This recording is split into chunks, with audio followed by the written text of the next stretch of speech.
नमस्कार फ्रेंड्स, हर महादेव. सो आजचा आपला टॉपिक आहे मल्टीविटामिन. मल्टीविटामिन ही कोणी घेतली पाहिजे, का घेतली पाहिजे आणि केव्हा घेतली पाहिजे हे फार गरजेचं आहे. लोकांना माहिती नाही, याचं नॉलेज नाही आहे. सो बेसिकली मी तुम्हाला सांगेल की मल्टीविटामिन्स ही ब्रेकफास्टच्या नंतर घ्या, वर्कआउट नंतर मॉर्निंगला. अँड त्याला एज लिमिट आहे 18 ते 50 पर्यंत. 18च्या अगोदर मुलांना जास्त एनर्जी बर्न नाही होत, त्यांच्या वर्कलोड नसतो अँड ते चांगलं पौष्टिक जेवण करतात, त्याच्यामुळे चांगलं वर्कआउट करतात, हेल्दी असतात, ॲक्टिव्ह असतात. सो त्यांना जास्त आवश्यकता नाही आहे याची.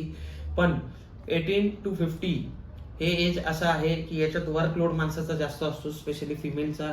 कारण फिमेलमध्ये PCOD अँड हार्मोन प्रॉब्लेम, त्याच्यामुळे त्यांना पिरियड्स वेळेवरती येत नाही, या सगळ्या इश्यूज असतात. सो त्यांनी मिनरल्स अँड विटामिन्स वरती फोकस केलं पाहिजे.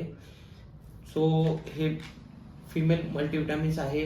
फिमेल मल्टीविटामिन्समध्ये न्यूट्रिशन व्हॅल्यू ही जास्त आहे as compared to male multivitamins.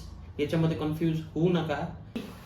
35 वर्षानंतर मेल अँड फिमेल मध्ये B12ची कमी जाणवते, डेफिशियन्सी येते इंडियन रिसर्च अनुसार. ओके, सो हे सगळं कव्हर करण्यासाठी तुम्हाला मिनरल्स, विटॅमिन्स अँड कॅल्शियम खाणं फार गरजेचं आहे. इव्हन कॅल्शियमची पण डेफिशियन्सी येते तुमच्या बॉडीमध्ये. सो कॅल्शियम पण तेवढंच इम्पॉर्टंट रोल आहे त्याचा तुमच्या बॉडीमध्ये. कॅल्शियमचे पण सप्लिमेंट्स असतात अँड विटॅमिन्स असतात, त्याच्यामध्ये मिनरल्स असतात. हे सगळं कव्हर करण्यासाठी तुम्ही 1 टॅबलेट कन्झ्युम केली पाहिजे डेली. धन्यवाद.